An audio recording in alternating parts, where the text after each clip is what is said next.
So with the release of the Tesla Model 3, which is really a significant watershed moment in automotive history, I don't want to lose sight of the basics. This Taking Charge Basics video is all about getting you smart about home charging, specifically level 2 charging. Now, level 2 charging is a step up from the standard 110 volt outlet in your house right now, and it's exactly what you need for an electric car. And it's a bit of a mystery about a level 2 charging, mostly because it's not an off-the-shelf product. You can't just go into a Home Depot and buy a level 2 charger. There's really specific circuits and wiring and plugs that you need, so it's kind of a customized product and you need an electrician for it.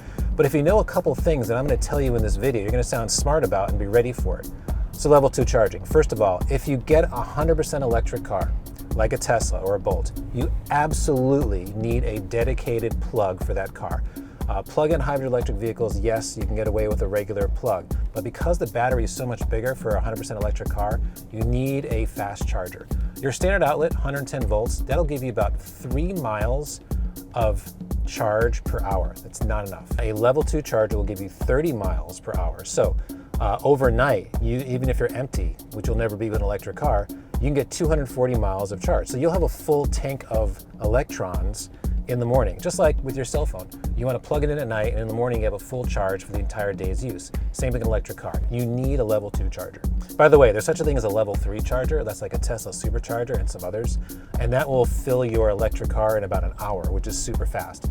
Problem with that is you really can't install one of those at home without a permit from the utility, and it's pretty expensive to get, even if you can get it. So unless your name is Musk or Bezos or Buffett or DiCaprio, you're probably not getting a level 3 charger or supercharger. You're probably getting a level 2 charger. By the way, if your name is Musk or Bezos or Buffett or DiCaprio and you're watching this, back to level 2 charging. 2 things I want you to know to make it very, very simple. Number 1 is power. Number 2 is distance, okay? Power. How much power is coming into your house? Distance. How far is that power from where you want to plug in your car? Those are the 2 main factors that are going to influence how much this is going to cost. So specifically power. Go to the circuit box in your house. Look at the main circuit. It is in amps. It's going to give you a number. Older homes have 100 amps of power. Newer ones have 200, some have 400, and there's all various levels in between. You need, for an electric car, dedicated 50 amps of power, okay? So you have 100 amps coming in your house, that's too little. You need to bring more power into your house, it's gonna be more expensive. If you have 200 amps coming into your house, you're probably good with 50 amps for a dedicated circuit. Maybe. It all depends how many other things got plugged into your house at one time. Again, an electrician will help you figure that out. A dedicated circuit will cost about $100 if you don't have to bring in more power into your house. That's power. Distance.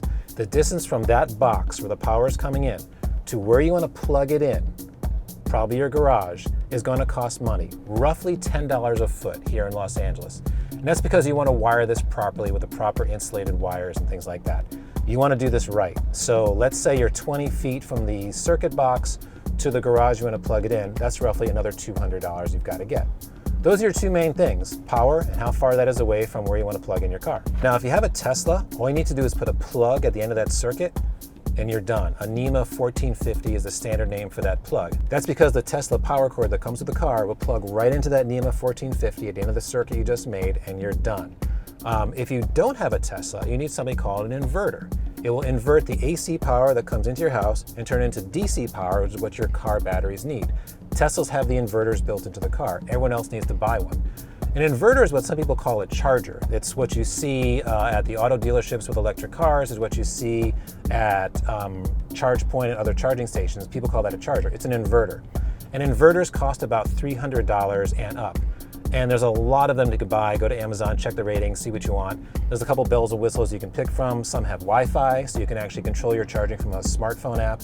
Some have time of day or time of use in terms of when you want to turn the charger on. You'd all decide what you want to do. The basics will cost about $300. And that's really it. You've got the distance, the power, and then you need to buy an inverter if you don't have a Tesla. All this can be done by yourself if you know electricity. I advise against it. Why? This is 240 volts of power. You can do it, but if you do something wrong, you might hurt your car, or worse, hurt your house. Get a licensed electrician, do it right, do it once, and you're done. That's really it. Be smart about getting a level 2 home charger. Know your power needs, know the distance, and if you need an inverter, go buy one and you're done. So what am I missing? Well, the big thing I'm missing in home charging, if you don't have a home, if you live in an apartment, and I apologize, it's more tough for you guys because you don't control the electricity in where you park your car. That's your landlord. And if you're the only electric car in your apartment building, no problem. You can get your landlord to install it. Maybe you want to pay for it. But if there's multiple electric cars who want plugs, it becomes more complex. There's only so much power at one time. And this has not been solved yet in the marketplace. One place you can look at is a company called Evercharge up in the San Jose area. They make a software solution, so if there's multiple level 2 chargers in one building, it'll figure out what car needs the power when, depending on when those cars are being used, kind of smart learning. It's a really good company, go check them out. And I'm sure over time there'll be other solutions for apartment buildings, but right now, a little tougher for you. But home charging, power, distance, inverter, plug, you're done, you're smart, hire a good electrician, get this done. And then forever, you'll have great, fast home charging, and you'll have a great electric car for life.